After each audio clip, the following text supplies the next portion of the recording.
You know what's embarrassing? Launching a product that's so tiny, so basic, that part of you thinks, maybe I shouldn't even show this to anyone. But here's the thing, that embarrassment, that's actually the signal you're doing it right. You're listening to Ship Something, the Unstuck Product Show. Quick frameworks, real fixes, tiny steps that move you forward.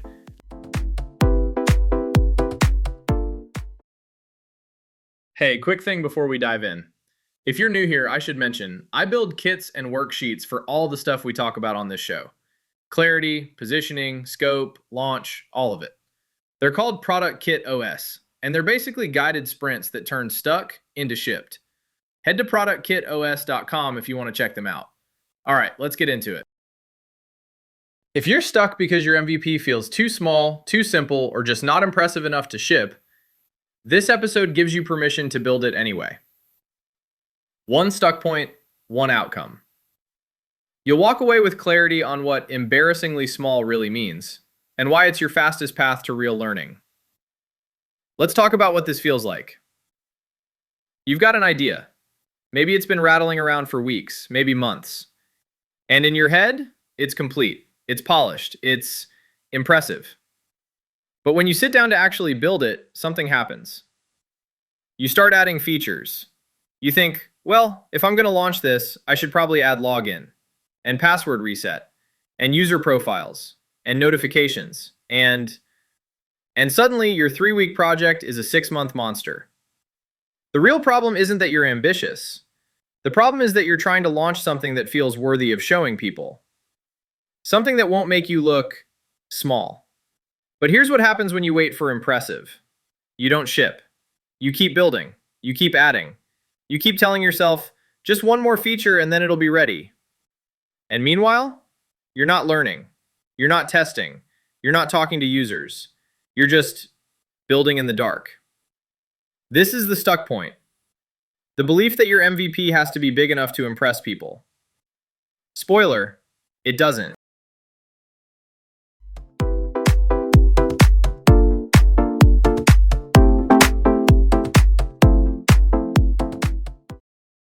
All right, let's fix this. The framework is simple, 3 steps. And yes, they're gonna feel uncomfortable. That's the point. Step 1, cut it in half, then cut it again. Here's what I want you to do. Take your current MVP spec, everything you think you need to launch. Got it? Now cut it in half. Just brutal cuts. If you're building a task manager, kill the tags. Kill the filters. Kill the sharing. Keep the core. Add task. Mark done. That's it. And here's the uncomfortable part. Look at what's left and cut it in half again. I know, it feels ridiculous. It feels like what's left isn't even a product anymore. Good. That's the feeling you're aiming for. Because here's the truth. If it doesn't feel embarrassingly small, you probably haven't cut enough. The rule is simple. Your first version should solve one problem for one type of person in one specific moment. Not 3 problems, not various users. 1. Step 2. Kill everything that isn't that one thing. Now here's where most people cheat. They cut the features, but then they start adding nice to haves. Well, I don't need full user profiles, but I should at least have avatars, right? No. Kill it. Okay, but what about email notifications when someone... Kill it. Look, I get it. Every feature feels important. Every little addition feels like it'll make the experience better. But here's what actually makes the experience better. Shipping. Getting it in front of people. Learning what they actually need instead of guessing. So here's your filter. For every feature you're tempted to keep, ask, can someone get value without this? If the answer is yes, it's gone. And yes, this means your MVP will feel incomplete. It'll feel like a prototype. It'll feel embarrassing. Perfect. Ship it. Step 3. Set a too small to fail deadline. Here's the 3rd step, and it's the one that actually gets you to launch.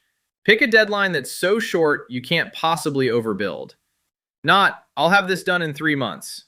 Not even 2 weeks. Try this. I will put something in front of a real person in 7 days.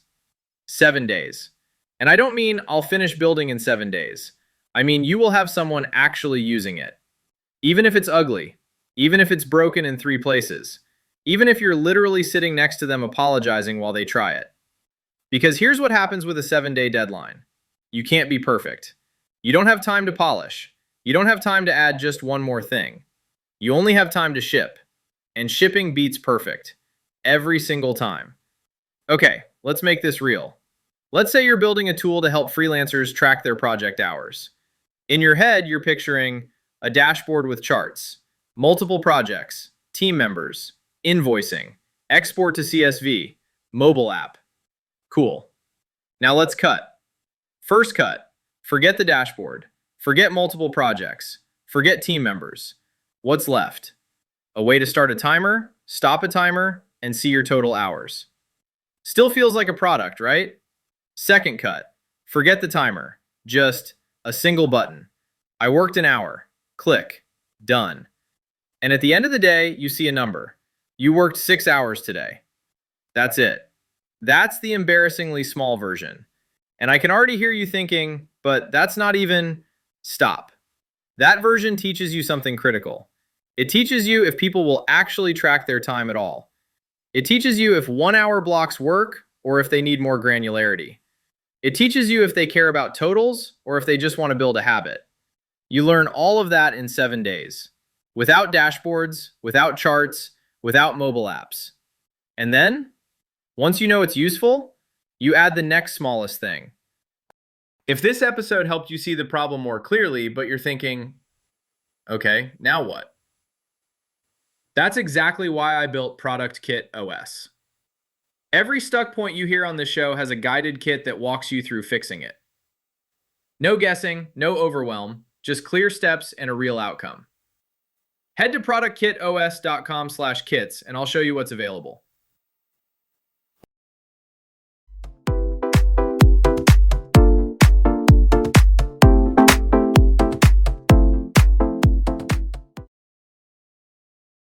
All right, 3 traps to avoid. Trap 1. But users will think it's unfinished. Correct, they will. And that's fine, because you're not trying to impress them, you're trying to learn from them. Tell them it's early, tell them you're testing. They'll be way more forgiving than you think. Trap 2. I'll just add this one quick thing. No, you won't. That one quick thing turns into 3 things, which turns into 2 more weeks, which turns into never launching. If it's not in the original cut, it waits until version 2. Trap 3. This is too small to charge for. Maybe, but that's a pricing question, not a size question. Plenty of tiny tools solve real problems and make real money. Don't let embarrassingly small mean embarrassingly free. Okay, here's what you ship this week. 2 things. 1, take your current MVP idea and cut it in half. Then cut it again. Write down the one thing that's left. That's your actual MVP. 2, set a 7-day deadline. Not to finish building, to put it in front of a real person. Mark it on your calendar right now. And if you're thinking, but I need more time to... No, you don't. You need to ship. 1 metric. Did you put it in front of someone by your deadline? Yes or no? That's it. That's the only number that matters this week. If yes, you're learning. If no, your scope was still too big. Cut more.